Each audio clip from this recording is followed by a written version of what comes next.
Hello dear friends. तो आज हम कंप्लीट करने जा रहे हैं हमारी first unit of theory of automata and formal languages का पहला टॉपिक डिटर्मिनिस्टिक फाइनाइट ऑटोमेटा, जिसे हम शॉर्ट में डीएफए कहते हैं। तो सबसे पहले तो डीएफए हमारा होता क्या है। DFA is a quintuple. अगर हम एक फॉर्मल लैंग्वेज में डीएफए को डिफाइन करें, so DFA is a quintuple which means DFA consist of 5 tuples. Tuples तो हम सब प्रोग्रामिंग लैंग्वेजेस में पढ़ चुके हैं। It is a set of values which is enclosed within round brackets. So हमारा DFA is a quintuple. मतलब कि ये 5 टपल्स कंसिस्ट करता है, जिसके पहले टपल को हम डिनोट करते हैं कैपिटल Q से। देन कम्स सिग्मा, जिसको मैं अपने प्रीवियस वीडियो में डिफाइन कर चुकी हूँ। Next delta, Q not and F। So friends, यहाँ पे जो हमारा Q है, capital Q, it denotes the set of finite states. Set of finite states. जैसे कि मैं अपने प्रीवियस वीडियो में डिफाइन कर चुकी हूँ, ऑटोमेटा एक मशीन होती है जो कि मैथमेटिकल कॉन्सेप्ट्स पे वर्क करती है, ये पता करने के लिए कि एक स्ट्रिंग किसी लैंग्वेज का पार्ट है या नहीं। वो उसी बेसिस पे उस स्ट्रिंग को एक्सेप्ट और रिजेक्ट करती है। तो वो जो मशीन होती है, it consist of various states. हमारा जो स्ट्रिंग है वो वेरियस स्टेट से होते हुए फाइनल स्टेट तक जाता है, जो कि ये पता करता है कि हमारी स्ट्रिंग एक्सेप्ट हुई या रिजेक्ट हुई। Then coming to sigma. Sigma, जिसे मैं ऑलरेडी डिफाइन कर चुकी हूं, it is the set of alphabets. Alphabets हमारे उन सिंबल्स का सेट होता है जिन्हें हम एज अ इनपुट हमारी मशीन में यूज करने वाले। Then coming to delta, it is our transition function. Transition function.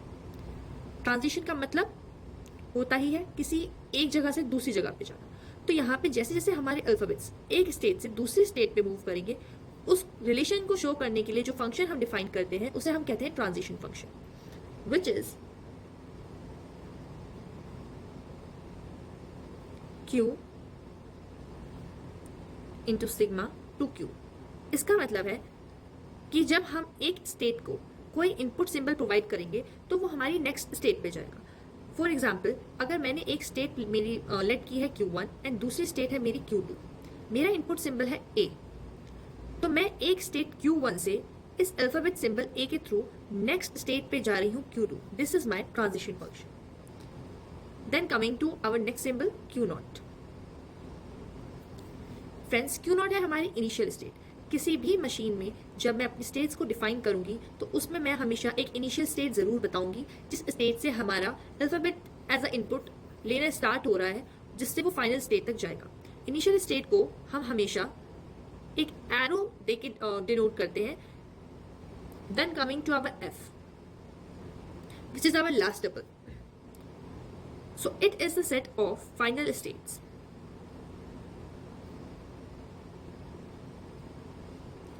Final states. इसका मतलब है कि फाइनल स्टेट, पहले तो मैं बता दूं आप सबको कि जो फाइनल स्टेट होती है वो ऑटोमेटा में हम डबल सर्कल्स के थ्रू डिनोट करते हैं।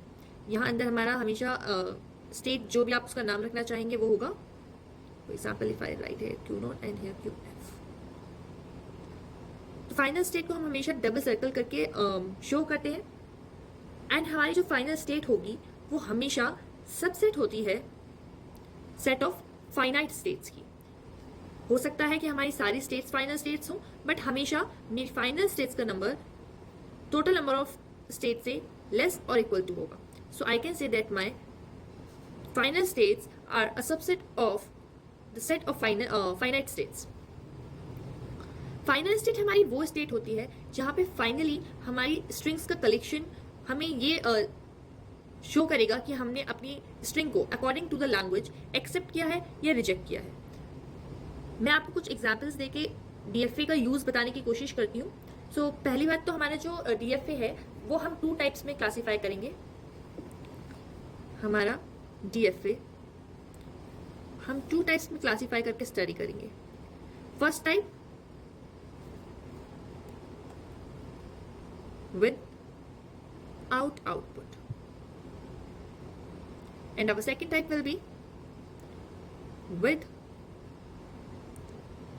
output. फ्रेंड्स, विदाउट आउटपुट पे हम स्टडी करेंगे जिसमें हमारी फाइनल स्टेट का काम सिर्फ एक्सेप्ट और रिजेक्ट करना होगा।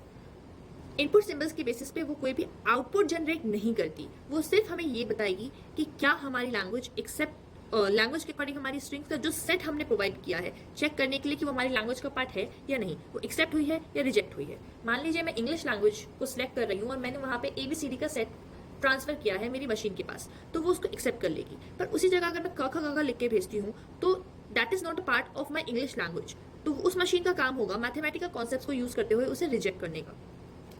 Then coming to our DFA second type with output. यहाँ पे मेरे इनपुट सिंबल्स के अकॉर्डिंग वो कुछ आउटपुट मुझे जनरेट करके देगी।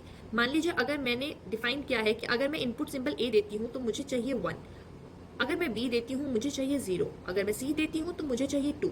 तो जितनी बार मैं अपनी स्टेट्स में A जनरेट करूंगी एज ए इनपुट सिंबल, मुझे उतनी बार आउटपुट मिलेगा 1। तो विदाउट आउटपुट में हमारे पास कुछ भी आउटपुट जनरेट नहीं होता है, वहां पे सिंपल काम है स्ट्रिंग को एक्सेप्ट और रिजेक्ट करना।